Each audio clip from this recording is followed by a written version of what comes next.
Tak ešte tu pred začiatkom toho videa, ktoré som robil ohľadom tej valuácie Tata Motors, poviem, že trošku som to robil zbytočne, lebo som zabudol pozrieť na to, že či vôbec ku tej akcie máme prístup ako európski investori, a zistil som, že tá akcia je zalistovaná na indickej burze a potom je zalistovaný nejaký CFD kontrakt na New Yorkskej burze.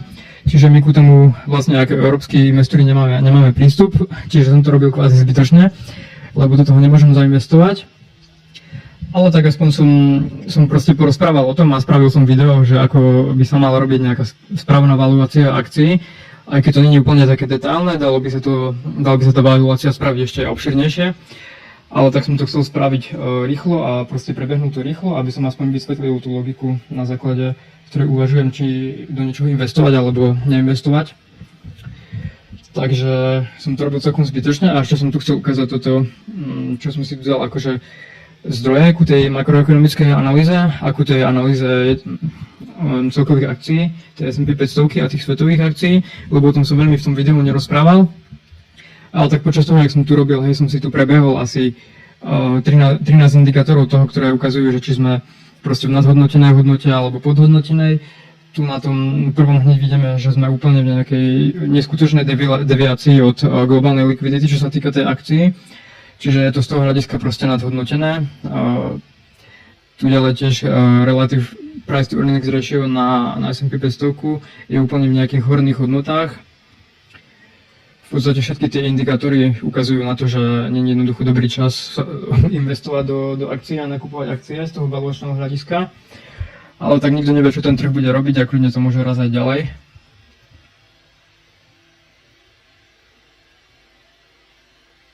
Toto tu je tiež jeden z dôležitých indikátorov, na ktoré sa pozerám, to sa neaktualizuje tak často. Ale keď chceme obchodovať trend, tak chceme mať alokáciu buď v tom štádiu, keď je growth, alebo recovery. Lebo to znamená, že všetko proste v tom rastie a stále sa to nejak hýbe medzi tými 4 cyklami na trhu a vlastne chceme čo najviac investovať z toho valuačného hľadiska v recesii alebo v pomalom raste, lebo vtedy ľudia jednoducho nemajú peniaze na to, aby to posielali do akcií a všetko je proste lacnejšie ako v tom raste alebo v tom recovery. Tu sú tiež nejaké technické analýzy na to, čo som robil na tie celosvetové akcie. A všetko ukazuje, že je to aktuálne nadhodnotené, no. Ale to sa môže proste rýchlo zmeniť. Napríklad tu bol dobrý buy signál v tom dipe, čo sme mali v apríli a v maji, kvôli tým tarifom. Tu sú nejaké ďalšie zdroje informácií, z ktorých som vychádzal ohľadom toho Tata Motors, no. No takže škoda, lebo našli sme dobrú akciu, ale nemôžeme do nej bohužiaľ zainvestovať. No pozri, som dneska dal som tú akciu prehnal cez tú moju valuačnú tabuľku, čo som proste spravil na akcie. Lebo na každý typ asetov, keby na krypto, tak tam máš proste iné indikátory, na ktoré sa treba pozerať. Na akcie sa treba pozerať tiež na iné metriky, na indexy tiež na nejaké iné metriky. A toto je proste čisto tabuľka, čo som vytvoril na valuáciu akcií. A prvá vec, čo hodnotím, keď sa rozhodujem, či chcem investovať do nejaké akcie, tak je celkový stav akciového trhu a proste nejaký makrocyklus.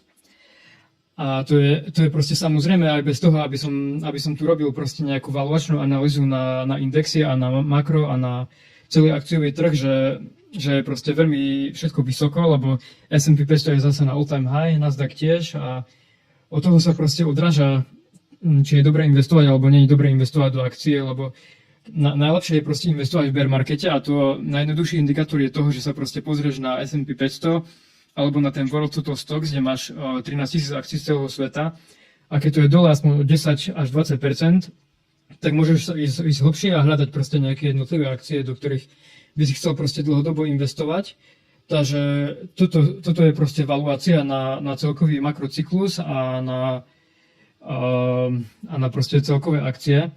Ale ja toto teraz ani nepoužívam, lebo ja obchodujem iba jednoducho trend. To znamená, že snažím sa naskočiť a vyskočiť z obchodu proste rýchlo. Keď to ide hore a keď to začne padať, tak snažím sa proste vyskočiť z toho obchodu.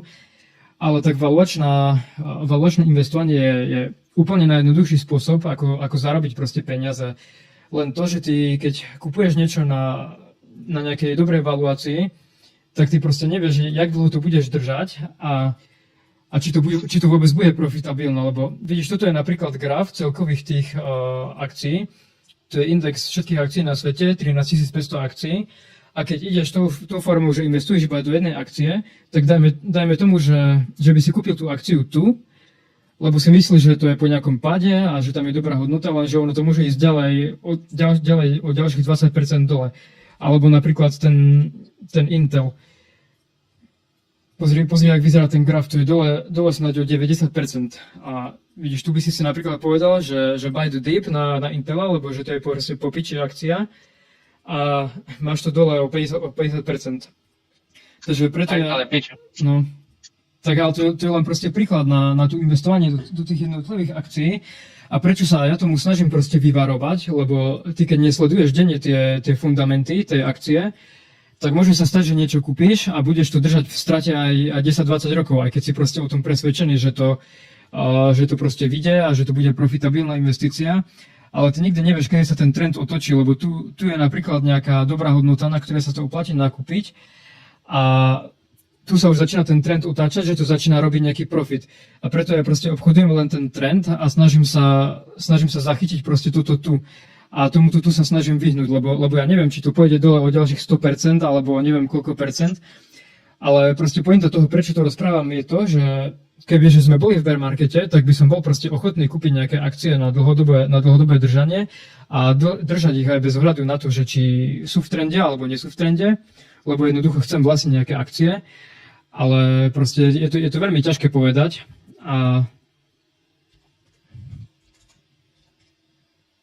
Takže jednoducho z celého toho makroobrázku a akcií sa teraz proste neoplatí investovať do akcií, aj keď je tá akcia, čo som mi poslal dole od all-time high, 40%, hej. Samozrejme, že je to lepší čas nakúpiť teraz, ako keď to bolo na all-time high, ale ty proste nevieš, že či tá akcia pôjde hore alebo dole, alebo čo to teraz bude robiť a aspoň keď nakúpiš tú akciu, keď je už celkový trh po nejakom páde, tak už je proste pravdepodobné, že to nakupuješ za nejakú relatívne dobrú hodnotu, hej. A čo sa týka valuácie celkovej tej akcie, tak tu sú proste také metriky, na ktoré sa pozerá, keď sa rozhoduje o tom, že či chceš investovať do nejaké akcie, pozeráš sa na to, aký má tá spoločnosť profit, koľko má dlhu, aký má tento voľný kapitál, alebo proste na veľa tých finančných ukazovateľov sa jednoducho pozeráš. A z toho hľadiska sa mi tá akcia veľmi páči, aj keď není to úplne v tej najlepšej hodnote,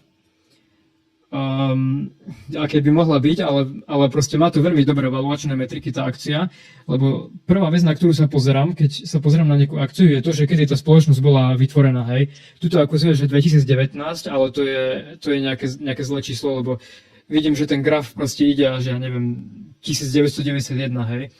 Takže... To 2019 sa ti ukazuje, keď dačo kúpili, lebo to je také, proste to je také, jak Volkswagen, že oni vlastnia proste milión automobilových značiek. Keď boli Tata Motors, to možno Tata Motors Limited bolo vtedy založené, ale... Môže byť, že nejaké zalistovanie na burzu, alebo dačo také proste. No a to je jedno proste, ale z toho hľadiska, toto je pre mňa najdôležitejšia vec, keď sa pozriem na nejakú akciu, či je tá akcia na trhu dlhodobo, hej. A toto je proste na trhu dlhodobo a už to prežilo 35 rokov v podstate, takže je pravdepodobné, že... Tú firmu založili v 45. No. Keď skončila druhá svetová vojna. A to nikdy neskrachuje, lebo to je indická automobilová spoločnosť, kde vyrábajú všetky auta a motorky a pičoviny v Indii. Úplne každú jednu robia oni. Takže je pravdepodobné, že tá spoločnosť bude fungovať aj ďalej. Ale čo sa týka proste celkového toho automobilového sektoru, tak to všetko strašne ide teraz do múky, lebo Čína strašne tlačí na všetky automobilky veľké. Preto sú proste aj také automobilky, jak Volkswagen, alebo japonské automobilky, európske, strašne proste zbité, lebo Čína vyrába veľmi lacné autá a chcú sa proste dostať na ten európsky, americký trh a proste budú vyrábať auta, čo si budeš vedieť kúpiť za 5000 eur, hej. Takže je proste v tom sektore strašná konkurencia a treba hľadať tiež aj nejakú konkurenčnú výhodu. Takže akú konkurenčnú výhodu má toto oproti nejakým indickým alebo európskym automobilkám, hej? To ja neviem, lebo ja som sa pozeral čisto iba na data proste, takže ja o tej spoločnosti dokopy nič neviem. Ale... výhodu, že to je major car, proste jediný výrobca aut v Indii, kamo, a Indov je miliarda. Proste, že koľko ich je, a tam všetky proste motorky a všetko proste vlastne oni vyrábajú.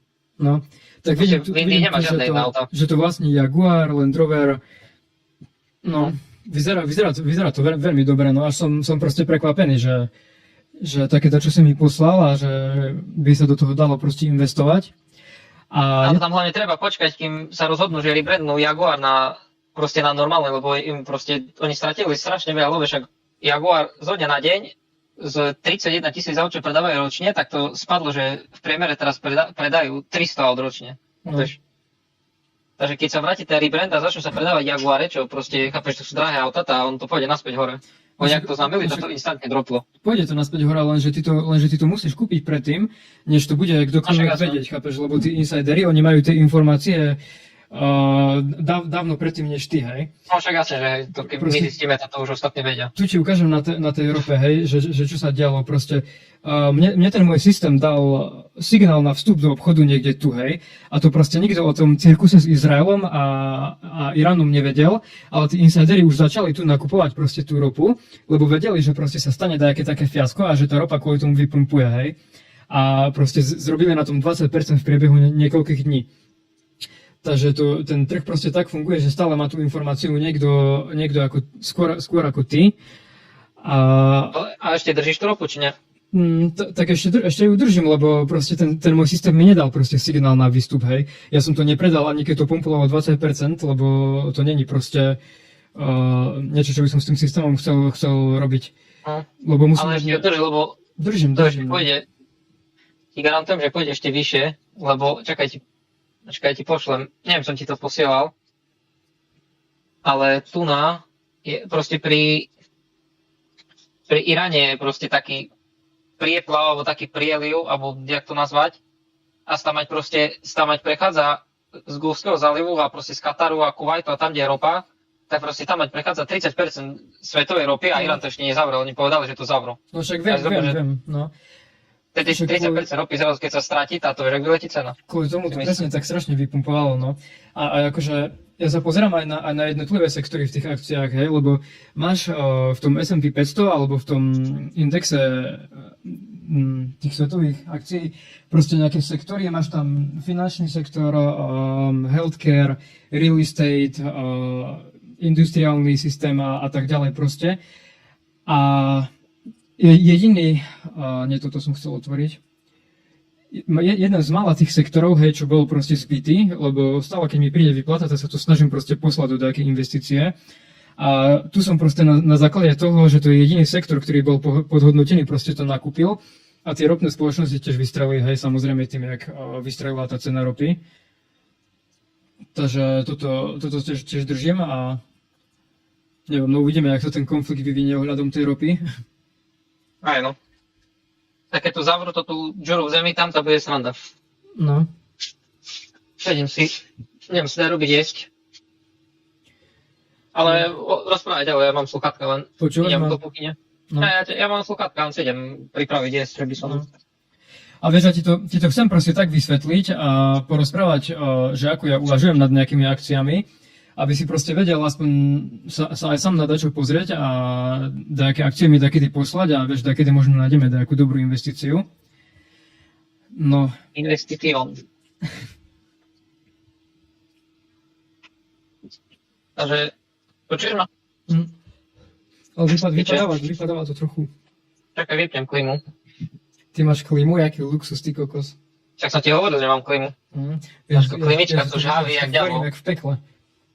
Ja tu mám čilík úplný. Som išiel preč a ti potom poviem, že čo. No. A som zapol klimičku, ak som odchádzal, prišiel som domov, fajný chladoček a relax. Máš to dobré. A tu je to celkom dobre spravené aktuálne. Ako je to tak, akože vyzerá to tak divne, jak to je napojené, bolo proste taká dlhá rúra. Akože ja som túto valuačnú tabuľku proste na tie akcie vytvoril niekedy v novembri minulý rok a odtedy som sa na to kvázi nepozeral, lebo trvá to strašne veľa času proste všetky tie dáta dať do tej tabuľky. Dneska som to robil nejak 3 hodiny proste A ja tiež, keď dávam proste peniaze do nejaké akcie, tak si proste nerobím tú tabuľku, lebo je to strašne nepraktické. Ale pozerám sa proste na tie dáta, čo sú v tej tabuľke kvázi, lebo už to nejak mám naučené a nejak z hlavy to proste viem vyhodnotiť, lebo snažím sa proste aj otáčať tie akcie, lebo dajú sa aj na tom proste zarobiť peniaze, však od začiatku roka mám na tom obchodovaní akcií profit možno, ja neviem, 2000 eur, alebo koľko tam mám u toho jedného brookera, len tým, že sa proste snažím kúpiť podhodnotenú akciu a predať ju, keď proste trošku vypumpuje o pár percent. Sa mi to podarilo aj s tým Rolls Royceom celkom. Rolls tiež, no. No. Ale toto tu je jedna vec, čo sa mi proste nepáči na tomto tu, že toto znamená, že kto vlastní tie akcie, hej. Toto oranžové je to, že... Čakaj, bo ja som v kuchyni bol, takže teraz keď mi dačo ukazuješ, tak koľko vidím, vydrž. No, hovor. No toto oranžové tu v tom kružku je to, že koľko tých akcií je dostupne, voľne dostupných na trhu, hej. A normálne spoločnosti majú proste na trhu 95% akcií a táto tu má 44% closed shares. To znamená, že to vlastne proste nejakí insideri, čo to kedykoľvek môžu dumpnúť, kedy sa im zapáči. No čakaj, jak taký Indovia skurvený, kamo. No. Indiáni vyjebaní. Ale to price to earnings ratio je veľmi dobré, aj to price to sales ratio je dobré. A je veľmi ťažké nájsť proste akúkoľvek akciu, čo by bola na tej hodnote spred z toho začiatku bull marketu, z toho oktobra alebo z novembra, čo je táto akcia, hej. Čiže to proste malo celý ten bull market a celé tie zisky z toho bull marketu to v podstate vymazalo. A je to určite lepšie teraz kúpiť, jak kde na vrchole, ty kokos. A jo. A ďalšia vec, čo keď som si prechádzal tie ich čísla, tak sa mi tu veľmi páčilo, ale tu, kde to je.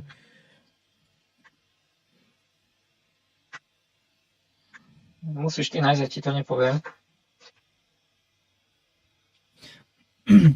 Toto tu, hej, tiež veľmi dôležitá vec sa pozerať na to, keď investuješ do nejakej akcie, je to, že či tá akcia zvyšuje ich podiel akcií na trhu, chápeš? Lebo oni to kvázi môžu inflovať, tak ako môžu štáty zinflovať peniaze a stále proste vydávať nové akcie a tým pádom tá cena proste tej akcie nebude raz, lebo oni to proste vydajú a hneď to predajú na burze, chápeš? A spoločnosti, že sú akože rastové a nevyplácajú veľké dividendy, tak väčšinou robia aj buybacky. To je to, že oni vlastne kúpia vlastnú akciu a proste odstráňajú z cirkulácie, hej.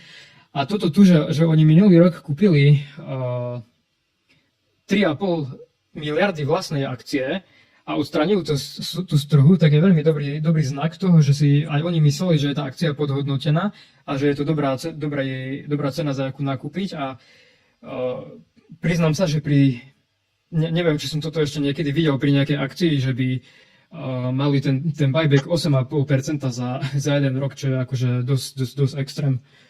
Takže to je veľmi pozitívne znamenie to, že zrobili ten buyback, lebo napríklad aj ten Berkshire to robí, ale oni kupujú možno 0,5% ročne, alebo tak, chápeš.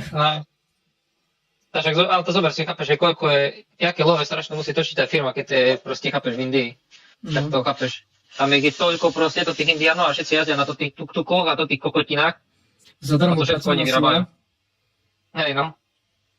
Takže chápeš, že to oni všetko tam vyrábajú, proste tam nikto není nejak oni. To je takých bežných ľudí, takže sa im to oplatí proste poinvestovať, si myslím. Takže tak, no. Takže Tata Motors dá tu. No. Ďalšia vec, na ktorú sa pozeráš pri akciách, je to, že aký majú dlh a akú majú hotovosť, hej. Pri niektorých akciách to vidíš úplne katastrofálne, že majú 10-násobne väčší dlh, ako majú hotovosť, alebo majú dokonca väčší dlh, jak je celá trhová hodnota tej akcie, hej. To už je dosť na píču situácia. No, tak to majú hlavne banky, hej. Operujú tak, že majú 90% dlh a 1% hotovosti. Nájdeš aj také banky proste a oni tu proste nemajú veľký dlh, je to kvázi vyrovnané, takže to je proste v pohode. Prečo to nejde otvoriť? Ja ti nepoviem, ty si tu investičný odborník. Už si v taške, Jerry. Kamo, ja tu mám proste, v kuchyni mám takú, vieš čo, také klasické modré IKEA tašky, vieš čo myslím, také veľké. No. kamo, a ja som ju tu mal proste na zemi a proste odkedy tu bývam, tá pomaly som ju tam mal hoden, lebo ja proste nosím mne proste staré fľaše do obchodu, vieš, vrátiť a potom rovno ide na nákup a proste to je veľká taška, tam na tom všetko, aj vody, aj proste kokotina, všetko odnesem naraz. A proste jedného dňa sa včera rozhodli, že to je ich pelech. Proste len tak príde, normálne, kamo, oni môžu ísť na gauč, majú 2 pelechy, kreslo, taburetku, všade môžu ísť a oni len tak sa rozhodnú, že si idú ľahnuť do modrej IKEA tašky na kachličky z kuchyni. A proste tam ležia. To už sú zaberaní chalani. Hej, no, tak oni tu chápeš, tak oni v podstate okrem chovateľky nikde inde nebývali celý život, vieš, bývajú proste tu.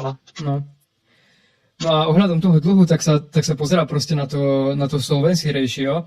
To si akože môžeš vypočítať aj sám, ale jednoduchšie je proste na to použiť nejakú tretiu stranu, či ti to rovno proste tie dáta hodí do toho a automaticky ti to vypočíta. A tu vidíš, že majú pravdepodobnosť bankrotu majú 1,2%, hej. Takže to je úplne skoro nereálne, že by zbankrotovali. A finančnú pozíciu tu majú 206 miliard dlhodobé investície, 503 miliard majú dlh a hotovo za investície majú 870 miliard. Takže podľa mňa... Tak chápeš, ako oni... No, nič, že proste zober si, že oni majú proste monopol, tá firma má monopol na taký obrovský trh, jak celá Európa proste. no. Jasne, nie je tam toľko love, jak v Európe, ale chápeš aj tak počet zákazníkov, kamož, to je keby jediná automobilka v celej Európe bol Volkswagen, chápeš? No. Takže to...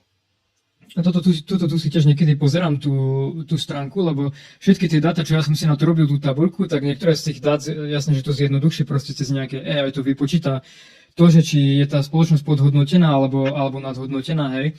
A vidíš tu, že v najhoršom prípade je to podhodnotené o 25% aktuálne, v tom priemernom je to podhodnotené o 40% a v najlepšom prípade je to podhodnotené o 60%.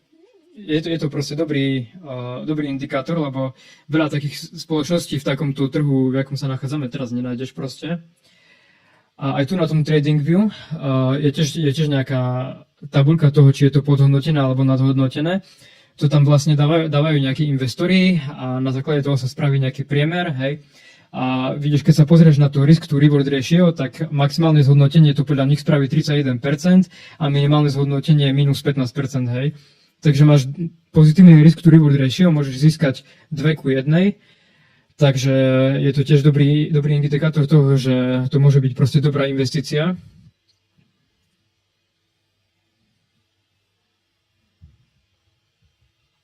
To vidíš, Indiáni nás ešte vyťahnú z biedy, Bilo. No.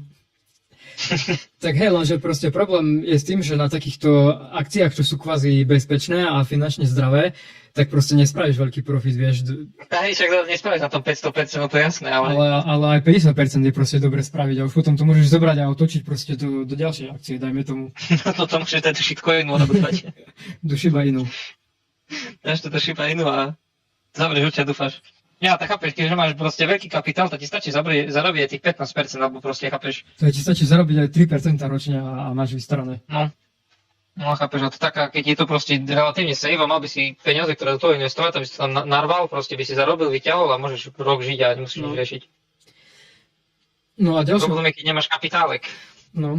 Ďalšia vec, čo používam na tú analýzu, proste hoci čoho sa to dá použiť a nemusíš tam ani čítať nejaké zložité dáta, sú tie valuačné indikátory. Tu som to prehnal asi cez 20 valuačných indikátorov a niektoré z toho proste ukázali, že je to podhodnotené, niektoré, že je to trošku nadhodnotené, ale žiaden z nich, no jeden ukázal, že je to proste veľmi nadhodnotené, ale to je proste iba jeden a z toho sa tiež spraví proste priemer a vieš z toho dačo vyčítať a ja proste najviac používam tieto indikátory, lebo proste točím veľa akcií a to sú jednoducho technické a algoritmické indikátory, čo na základe toho, jak sa správa ten graf, ti vypočíta to, či je to proste podhodnotené alebo nadhodnotené.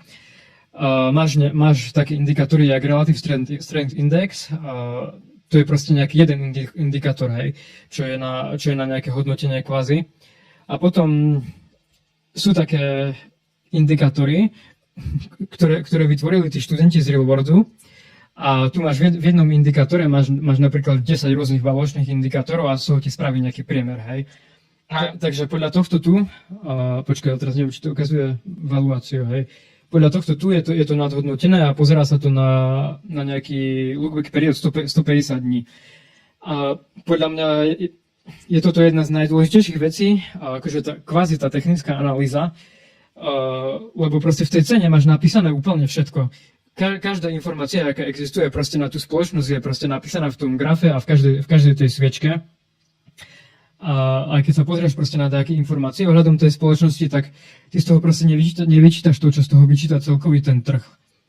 Hej. A podľa tohto je to trošku nadhodnotené, ale tak zase proste vidíš, že to neukazuje stále aj správne pri tejto akcii, lebo tu to ukázalo, že je to proste dobrá hodnota na nákup, hej, a celú tú periódu to proste išlo dole. Tu to ukazuje, že je to nadhodnotené a môže sa ten trend aj otočiť, no. A však nie, že nie 100%, keby to bolo 100%, tak každý je milióner, chápeš? Takže... Ale môj obľúbený technický indikátor, čo používam, sú tie Fibonacciho levely na valuáciu, lebo prehnal som to asi, ja neviem, cez 100 rôznych proste grafov všetkého a väčšinou proste tie Fibonacciho levely, to sú proste, ja neviem, nejaké čísla, čo sa vyskytujú proste v prírode a má to, ja neviem presne, jak to funguje, hej. A toto je, tie klasické Fibonacciho levely, to je v podstate iba toto tu. Je toto.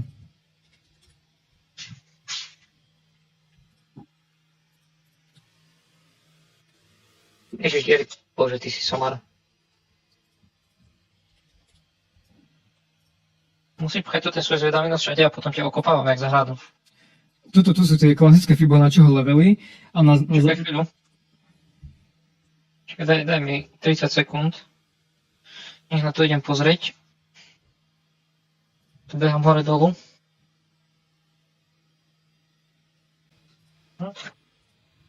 No, čakaj, už idem. Ešte meso dám do chladničky, toto tu na.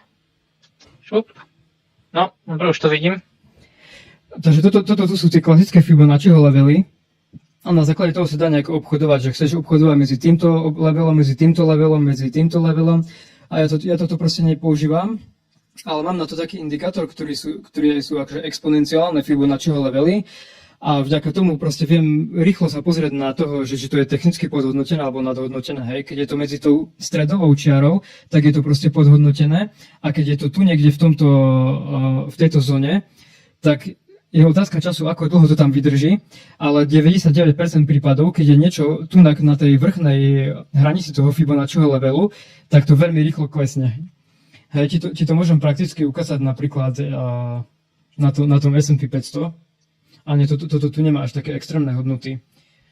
Na Ethereum napríklad. Vidíš, tuto ide tými vrchnými Fibonacciovými levelmi. Proste nevieš, kedy to začne klesať, ale čím dlhšie si to drží tú hornú valuáciu, tým je väčšia pravdepodobnosť, že to v nejakom bode začne klesať, hej. A zase naopak, keď sa to dostane na tú spodnú hranicu, tak môže to byť na tej spodnej hranici neviem jak dlho, ale väčšinou tú spodnú hranicu ani neprerazí a nejde to ani oveľa nižšie proste. Aha. No a toto tu je skoro na tej spodnej hranici toho Fibonacciho levelu, hej. Takže ideálne by to bolo nakúpiť niekde za $650 alebo za $600, ale tak ono to na tú hranicu ani nemusí ísť, hej. Vidíš, tu vidíš, že to išlo krátkodobo jednodňový prepad až pod tú hranicu na 530 a hneď proste to otočilo. Brato, to nie sú doláre, to sú indické rupees. No tak v indických rupoch, ale to je jedno, proste môžem to dať aj na doláre. To je stojí... ten istý graf, chápeš? Ja vám hovorím, že to nestojí tá akcia $500, však to bola Nvidia na all-time high pomaly. Ale tak to nezáleží, to, že koľko akcia stojí, to nezáleží od toho, že či je tá akcia drahá alebo lacná, chápeš. Tu ide o to, že koľko majú oni shares v obehu a aký majú market cap. Ale však chápeš, že ide o to, že chápeš, proste fyzicky taká akcia drahá, proste možno nič asi nie je, možno taká Tesla alebo čo, chápeš. No. $500 alebo tak, chápeš, to je brutál. Ale proste to na low to bolo už stále $6 a teraz to stojí taký, na all time high to bolo taký $11. No. Takže, no a to je jedno, proste to sú, len toto, že to nie je v dolároch, ale to tých indických rúpoch more. Takže, no nič, pokračuj. No a tak ti ukazujem proste niektoré valuačné indikátory, ktoré proste používam. Hej, je tu tých indikátorov 20, môžem ti vysvetliť všetky, ale tak proste len takto hovorím pre prípad. Napríklad toto tu sa volá, že box trading a proste podľa tej teórie toho box tradingu môžeš si to nastaviť na aký časový horizont chceš. Hej, keď chceš obchodovať na jednominútovom grafe, no tak toto asi úplne nepôjde na jednominútovom grafe, ale napríklad na hodinovom grafe, hej, tak snažíš sa, tu keď sa ide tu proste v tej zelenej zóne, tak sa to stáva nejak pláca medzi tou hornou a tou spodnou hodnotou, hej, a takto nejak chodí, až pokiaľ sa to nedostane do tej červenej hodnoty a tuto buď prerazí tú červenú hodnotu a ide ďalej, alebo sa to zase nejako pláca, potom sa to vráti do tej zelenej hodnoty, alebo proste do tej modrej hodnoty, hej, čo je kvázi najviac podhodnotené. A tu je to proste v tej modrej hodnote, čiže tiež si môžeme povedať, že je tá akcia podhodnotená, lebo není to ani v tej zóne, v tej férovej hodnote, hej. Lebo tu keby, že to chceš kúpiť akože v tej férovej hodnote, tak to máš 50%, hej, čo to môže chodiť hore-dole a stále môžeš si povedať, že je to férová hodnota za tú akciu. Ale tu na tom vidíš proste jasne, že to je podhodnotené. No a jednoducho existuje XY takých indikátorov, čo sa dajú použiť na takú valuáciu kvázi. A podľa väčšiny z tých indikátorov je to jednoducho teraz podhodnotené. Hej. Ďalšie proste informácie, čo som použil, je, že short interest, earning revisions. Short interest je napríklad to, že koľko ľudí to aktuálne shortuje, to znamená to, že si myslia, že tá akcia pôjde dole. Nešortuje to proste teraz veľa ľudí, takže na tom proste vidíš aj ten sentiment toho, že ľudia si myslia, že je to proste podhodnotené, že tam nie je dobrý risk to reward ratio.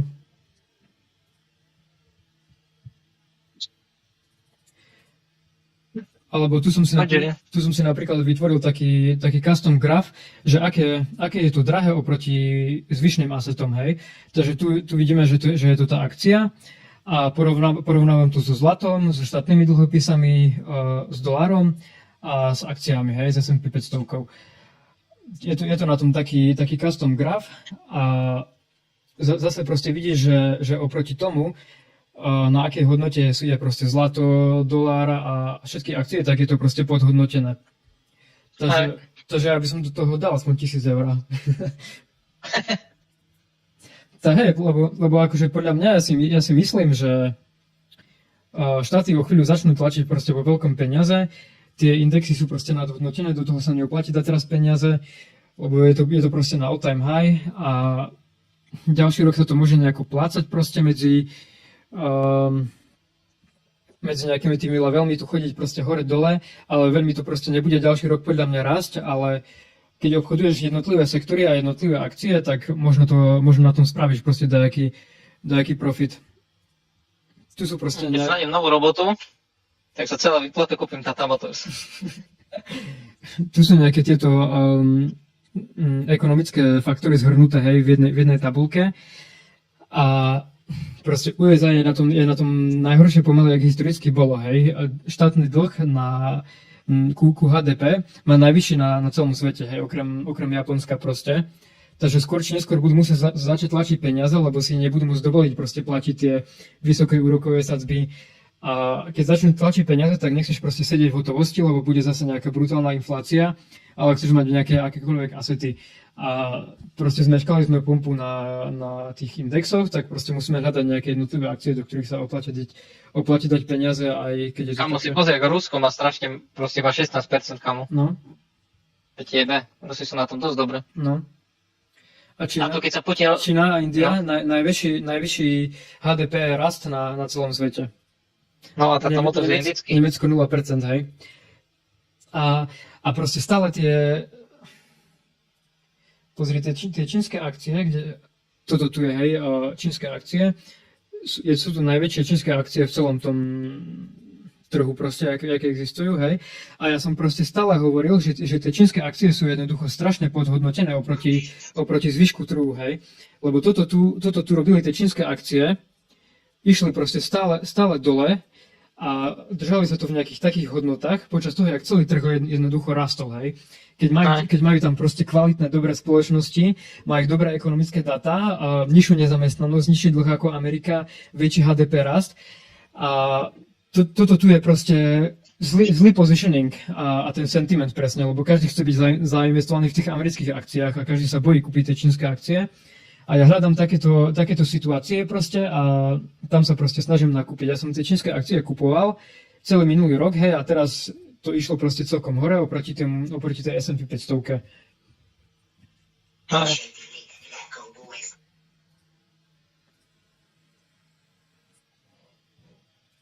Takže fajn, takže neviem, keď budem mať proste, keď budem novú robotu, tak kamo fakt kúpim Tata Motor za celú prvú výplatu. Čo mám piči, proste celú výplatu dám do Tata Motors, kamo. To nie, na to som ti to ukazoval. Čak, si ma presvedčil o tom, že sa oplatí dať celú výplatu do Tata Motors. No. Proste, keď to spravím iba 5%, aj tak, kapeš, mám piči a som bude profit.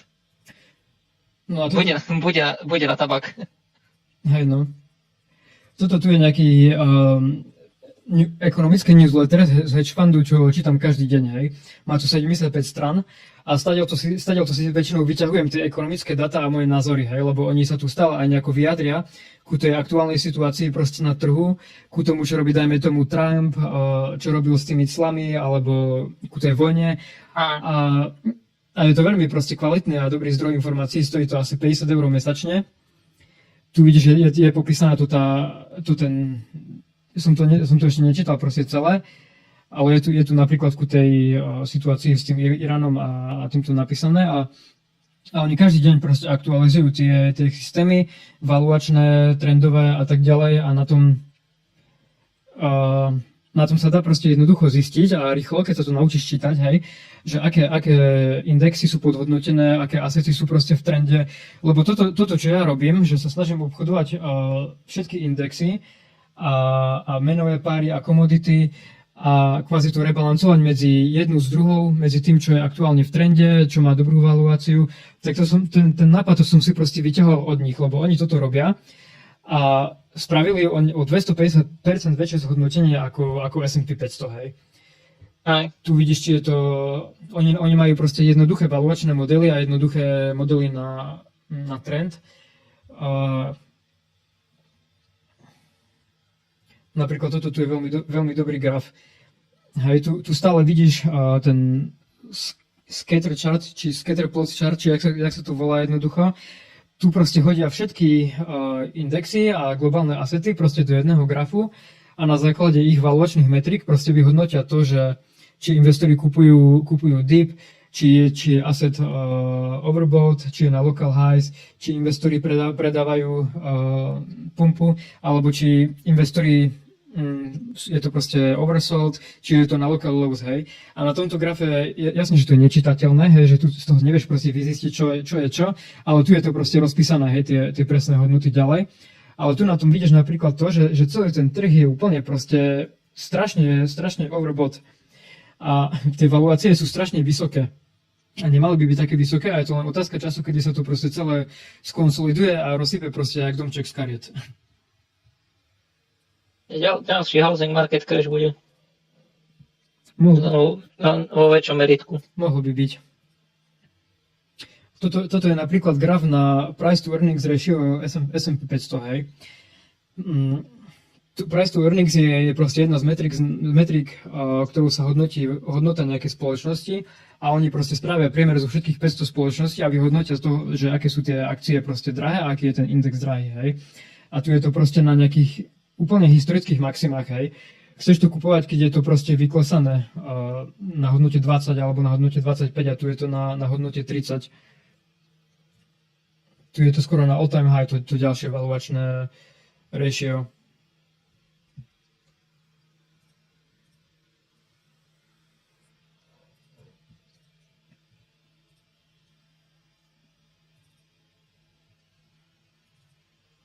Tu je ďalší newsletter, čo čítam. Oni sa zaoberajú tým, že obchodujú iba globálnu likviditu, to znamená, koľko je peňazí v obehu a kedy sa proste tlačia peniaze. A tu je napríklad graf všetkých akcií oproti globálnej likvidite. A je to proste extrémne nahodnotené. Vidíš, že taká proste deviácia od tej globálnej likvidity a hodnoty tých akcií nebola proste od roku 2011 pomaly. A stále sa to snažíš proste nakúpiť, keď je to v nejakej ferovej hodnote voči tej globálnej likvidite, hej. Zlato to isté, úplne extrémna deviácia od toho, čo bola naposledy v roku 2013. To keď bol koniec sveta, tak každý zlato kupoval. No. Bitcoin to isté. Takže všetko je proste teraz nadhodnotené úplne, proste celé, všetko, komplet. No. Tu je ďalší hedge fund, čo sa zaoberá čisto kryptom, ale pozerajú sa proste aj na makro. A tiež som sa tu pozeral na tie ich grafy. Market Bread je napríklad sentiment toho, že aký je sentiment investorov na akciách. A keď je ten sentiment toho taký, že sa boja, tak vtedy chceš nakupovať. Hej? Ale väčšinou je to veľmi zriedka. A tu vidíš, že ten trhový sentiment je na úplných maximách, takže teraz by si nemal chcieť kvázi nakupovať.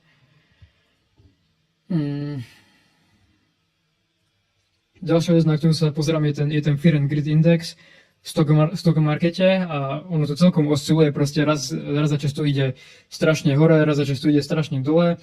A chceš nakupovať proste, keď je maximálny strach na trhu a vtedy je to väčšinou aj úplný spodok toho trhu a od toho sa to odrazí, hej. Tu napríklad, jak bol ten cirkus s tými clami ohľadom Trumpa, tak bol brutálny výplach na trhu vo všetkých akciách, 25% na tom Nasdaqu napríklad. A tam ten sentiment proste presne ukazoval, že je najväčší strach v trhu a presne vtedy sa to začalo otáčať. A väčšinou, keď je to veľmi dlho bullish, alebo až veľmi bullish, tak všetko začne proste padať.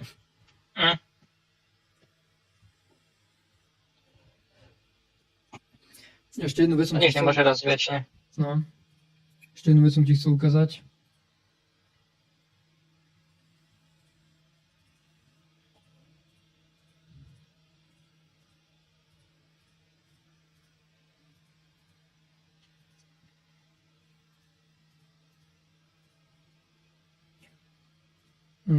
Neviem, či to tu vôbec mám.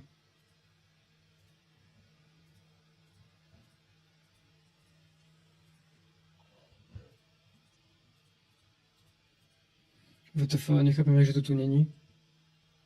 Tak to máš 451 000 tabulilo. Tak sa v tom môžeme orientovať. Tak ja to mám nastavené tak, že by sa to otváralo automaticky pri otvorení toho prehliadača. Vieš, že mám to nastavené tak, že by sa ukázalo aj to, čo proste stále sa na to pozerám a nechápem, že to tu není. Asi to nemám uložené. Čo chudák tvoja rámka. Zomretá dievčina. To nech si zvyká. Že nech si zvyká. No ale proste pointa toho je to, že jednoducho ten trh je vysoko, ale to neznamená, že nemôže ísť ešte vyššie, lebo keď ten sentiment začne byť strašne bullish, tak ten trh nemá proste ani strop, takisto ako nemá ani dno, keď sú strašné výpredaje. A podľa mňa by sme sa teraz mali snažiť hľadať proste kvalitné akcie, ako je napríklad toto, tá Tata, a dať si tie akcie na nejaký watchlist a keď bude proste nejaký výplach v trhu, tak proste to nakúpiť a má to už proste pripravené.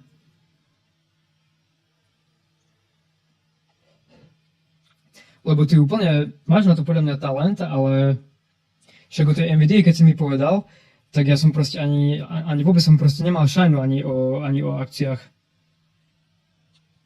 A ty si to úplne tak predpovedal, že to úplne tak vyšlo, že až. No však to vtedy vystrelilo strašne. Neviem to ako, že mňa to nebaví, chápeš, tak jak teba, aby som sa zabil, kebyže toto mám celý deň, proste toto indexy a toto a tamto sledovať. To tiež je také, to ťa musí baviť. Hej no. Ale tak chcem... Keď na dačo prídem, to je len, chápeš, to je len tak, že proste sledujem správy a proste vidím, že dačo sa s nejakou firmou deje a proste mi to tak logicky dojde, že je tam šanca, že chápeš, že to pôjde hore alebo dole alebo dačo. No. To aj na NVIDIu som len tak logicky proste prišiel. No. Ale to ja chcem zarobiť peňažky, chápeš? Takže každého baví dačo iné, takže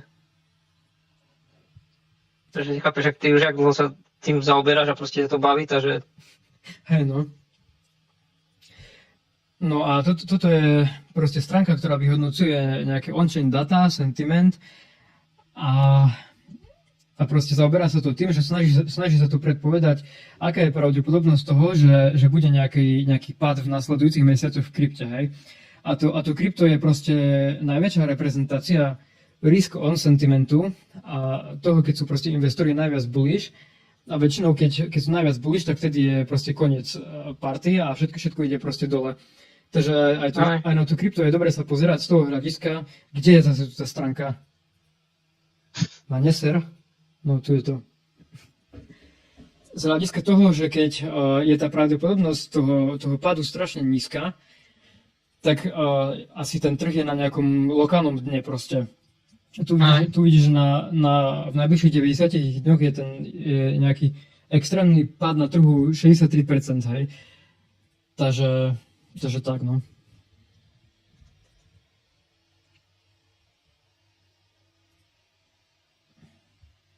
Je to alchymia, no proste celý ten trading.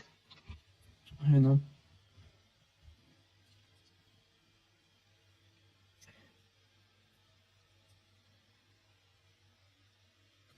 No a toto tu je ten rýchly systém, čo som proste vytvoril na to, aby som zistil, že či je niečo v trende alebo není, hej. Lebo máš proste nejaké indikátory, ktoré sa klasicky používajú v tom, aby si zistil, v tom akciovom trhu, aby si zistil, že či je niečo v trende alebo že či niečo není v trende. A ja som spravil to, pôvodne som používal viac ako 50 tých indikátorov a všetko som to aktualizoval manuálne, hej. Každý deň. Všetko som si dal na ten graf a napísal som si do tabulky, či to má hodnotu +1 alebo -1. A používal som to so všetkými týmito assetmi, hej. Takže vieš si predstaviť, koľko mi to asi času zobralo. To bude 24 hodín, by ti na to bolo malo. No a potom som si uvedomil, že sa musím proste naučiť programovať a že to musím dať do nejakého proste systému. A na základe toho, jak som proste tie indikátory pospájal a nakalibroval, lebo všetky tie indikátory môžu fungovať na nejakých iných časových horizontoch, môžu mať iné proste nastavenia, kedy si povedia, že je to v trende, kedy to není v trende. A na základe toho som vytvoril ten systém, čo je podľa mňa mašina na tlačenie peňazí, kámo. Lebo odkedy s tým obchodujem, posledné 2 mesiace, tak proste mám neustály profit. Ale vidíš, aké sú dlhé tie periódy, hej? Lebo 165 dní, hej, máš tento signál. A musíš to proste aktualizovať každý deň na to, aby si sa dostal do tej pozície skoro, lebo keď to otvoríš raz za mesiac, tak sa dostaneš na nejakom lokálnom high do tej pozície a už ideš priamo do straty proste. A je to hlavne kvôli tomu, aby si niečo nedržal proste slepo a držal to iba vtedy, keď je to v pozitívnom trende, to znamená, že to stúpa. A ďalšia pointa toho je aj to, že sa snažíš proste uchovať svoj kapitál, hej.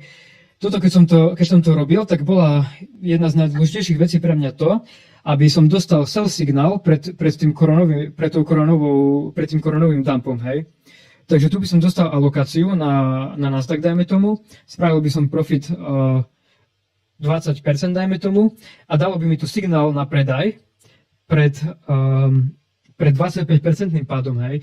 A tie pády boli oveľa väčšie v tom trhu, hej. Toto sú iba akcie. Ale pozri, ako sa správal ten Bitcoin, napríklad vtedy, keď to bol úplne rizikový asset počas toho covidu.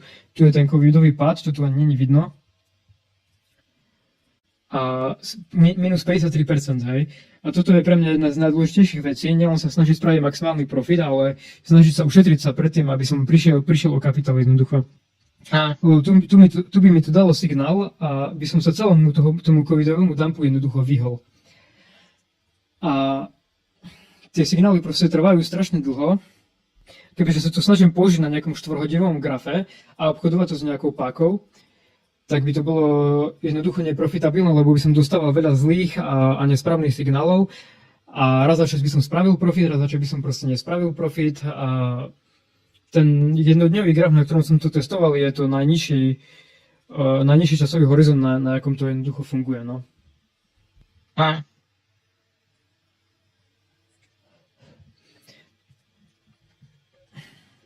Ale vidíš, kebyže chcem obchodovať jednotlivé akcie, tak to sa proste s tými jednotlivými akciami nedá robiť, lebo kebyže chcem proste denne to aktualizovať na 500 akcií, tak proste to je časovo neúnosné, no. To by si museli proste veľká firma, čo má 500 ľudí a každý človek proste, chápeš, aktualizuje jednu akciu deň. Ale Alebo vidíš, to 200 ľudí a každý robí 2 akcie. pritom by ti to dalo proste signály stále, keď je ten najväčší trend a kebyže chceš robiť len tú akciu, tak by si mohol obchodovať len tú akciu, dajme tomu. Dá sa to použiť proste na hocičo, no. Takže tak. To je jedna šalenota. Ale Tata Motors má moju vyplatu najbližšie.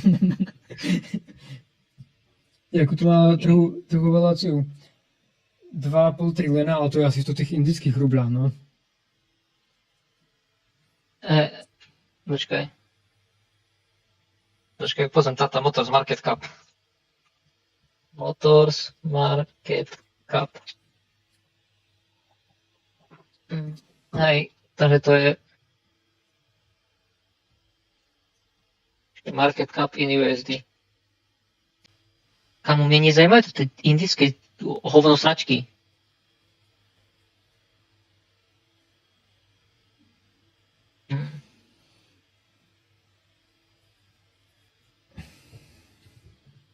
Net asety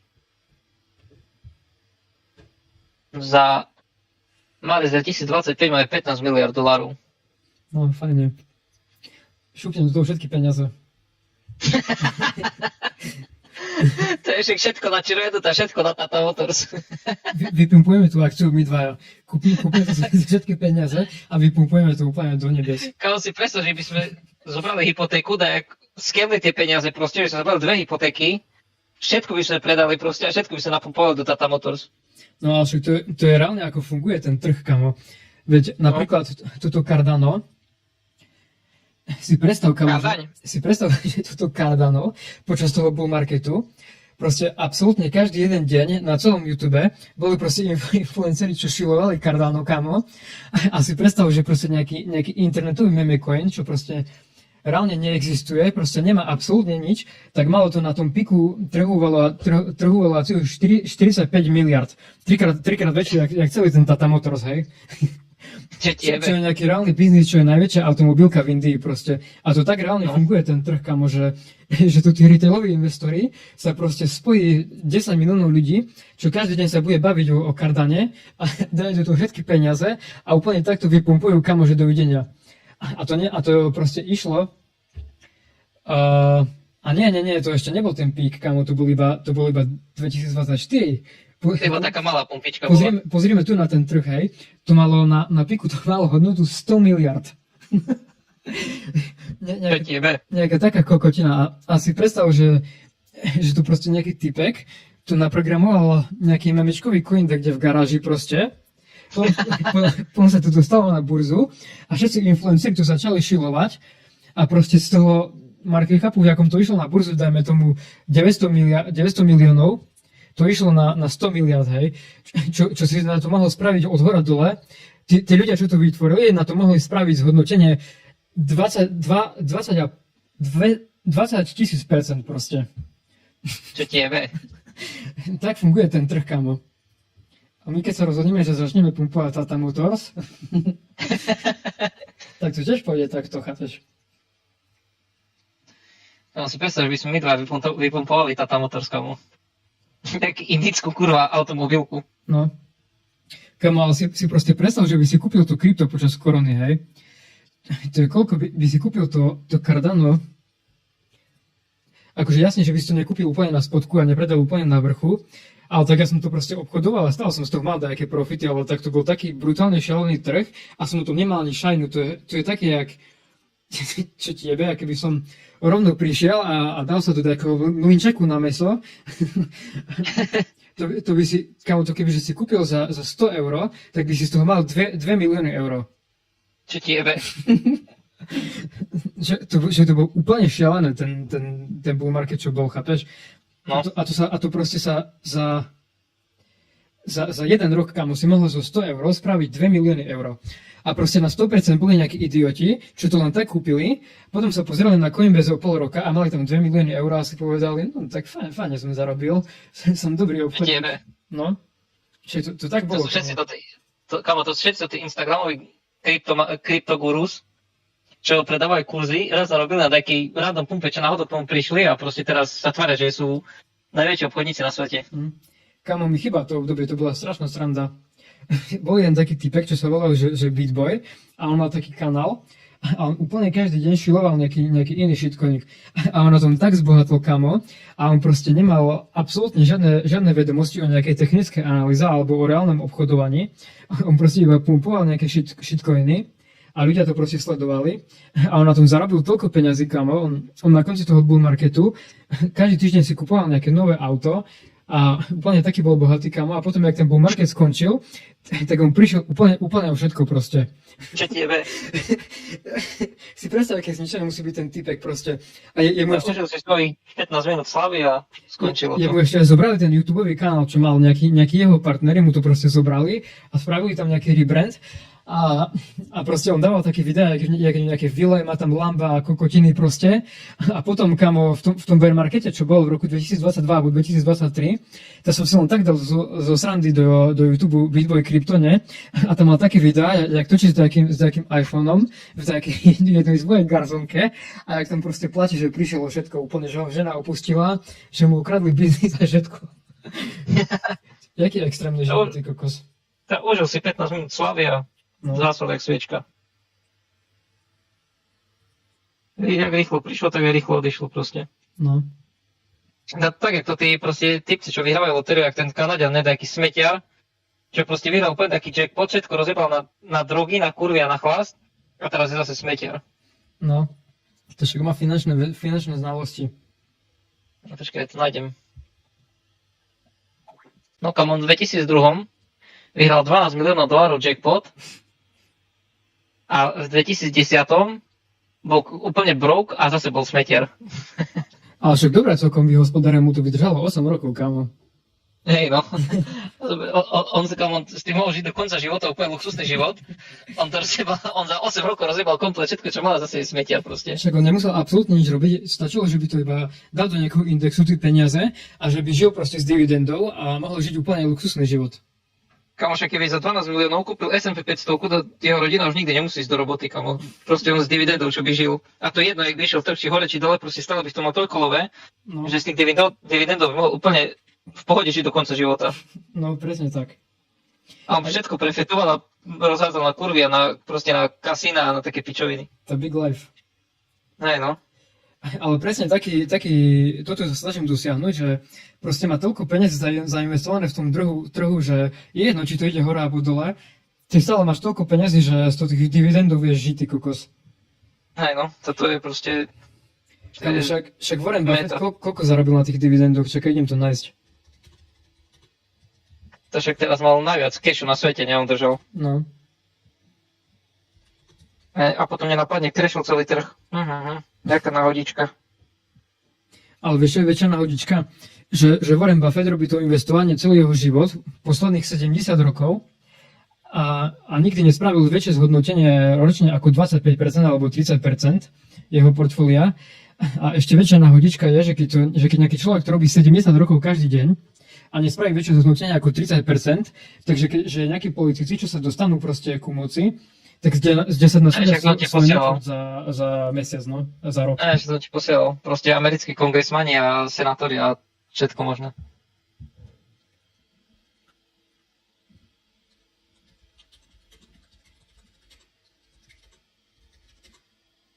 Bohužiaľ, no.